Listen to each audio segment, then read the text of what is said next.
दोस्तों, राम मंदिर की प्राण प्रतिष्ठा को लेकर अब तक लगातार खबरें आ रही थी कि सीपीआई सीपीएम के नेताओं के साथ साथ कांग्रेस पार्टी के दिग्गज नेता जिसमें मल्लिकार्जुन खड़गे और सोनिया गांधी ने आने से इनकार कर दिया है, क्योंकि उनका साफ तौर पर कहना है कि ये जो धार्मिक कार्यक्रम है, यानी हिंदुओं की आस्था से जुड़ा हुआ ये कार्यक्रम है, इसे पूरी तरह से इसका सियासीकरण किया जा रहा है, नहीं राजनीतिकरण किया जा रहा है, डिपॉलिटिसाइज किया जा रहा है। इसको लेकर नाराजगी जताई गई।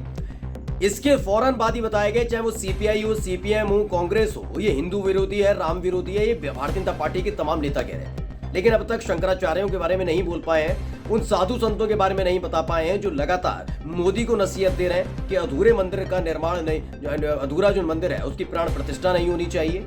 मोदी को अपनी पत्नी के साथ बैठकर प्राण प्रतिष्ठा करनी चाहिए और ये पूरा का पूरा जो मंदिर है, यानी जो 500 साल की तपस्या हिंदुओं की, उसका राजनीतिकरण नहीं होना चाहिए, उस पर नहीं बोल रहे हैं। लेकिन इन सब के बीच भारतीय जनता पार्टी के एक दिग्गज नेता और पूर्व मुख्यमंत्री ने साफ तौर पर ऐलान कर दिया है कि वो किसी भी कीमत पर राम मंदिर की प्राण प्रतिष्ठा में शामिल नहीं होने जा रहे। नमस्कार, मैं हूं प्रज्वल गौतम और आप देख रहे हैं सैम टीवी। आज मैं आपको दिखाऊंगा कि अब तक जब कांग्रेस पार्टी के सीपीआई सीपीएम के नेता कहते नजर आए कि वो नहीं जाएंगे तो उन्हें हिंदू विरोधी बता दिया, लेकिन जब भारतीय जनता पार्टी के अंदर से आवाज उठी है कि वो किसी भी कीमत पर अयोध्या नहीं जाएंगे, 22 तारीख को जब राम मंदिर की प्राण प्रतिष्ठा होगी, तो उसको लेकर चुप्पी साध ली गई। एक बड़ा लंबा सन्नाटा भारतीय जनता पार्टी के अंदर देखने को मिल रहा है। ये आवाज उठी है मध्य प्रदेश के अंदर से। ये आवाज क्यों उठी, ये क्यों कहना पड़ा, ये तमाम चीजें आपको बताऊंगा।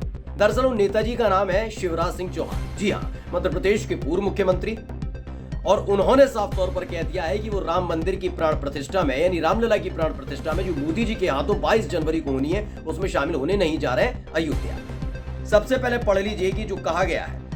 इस खबर को एबीपी न्यूज ने छापा है और क्या लिखा है, राम मंदिर इनॉग्रेशन, रामलला प्राण प्रतिष्ठा में नहीं होंगे शामिल शिवराज सिंह चौहान।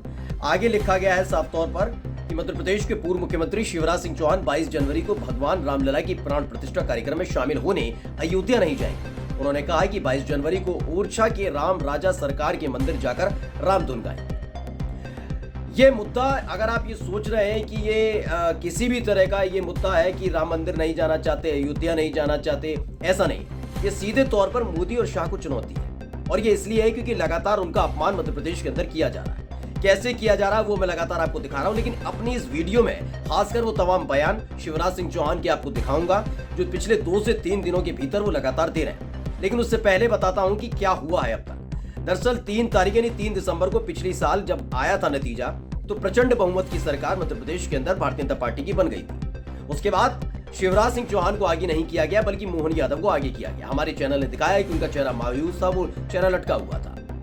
खैर, कैबिनेट विस्तार हुआ, मंत्रियों का बंटवारा हुआ, तमाम चीजें हुई, लेकिन इन सब के बीच देखने को मिला कि दिन जैसे जैसे गुजरते गए, जो शिवराज सिंह चौहान का चेहरा है वो भारतीय जनता पार्टी के तमाम बैनर पोस्टर से हटा दिया गया।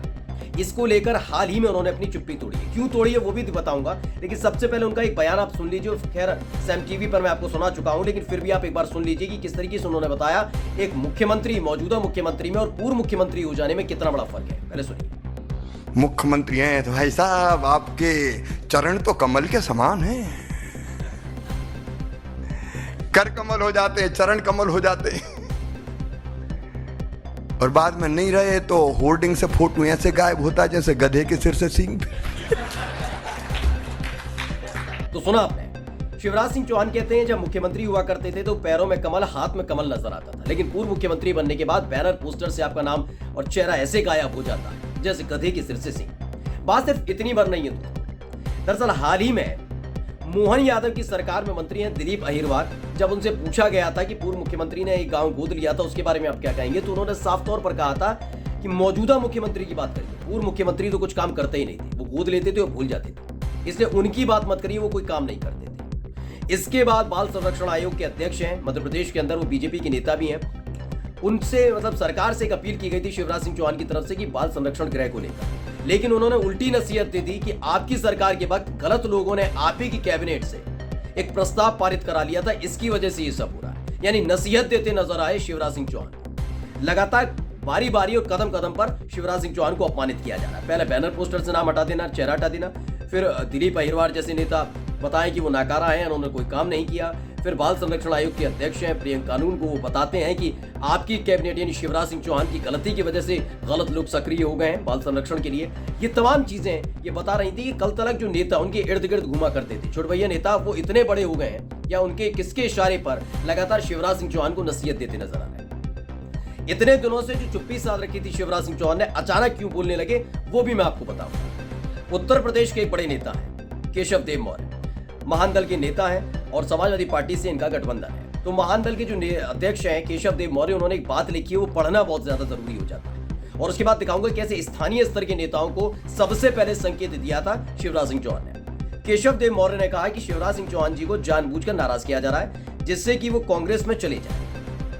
यह हो भी सकता है क्योंकि अभी तक चुपचाप बैठे थे शिवराज सिंह चौहान, लेकिन 3 दिनों से लगातार कोई ना कोई ऐसा बयान दे रहे हैं जिससे भारतीय जनता पार्टी की फजीहत हो रही है।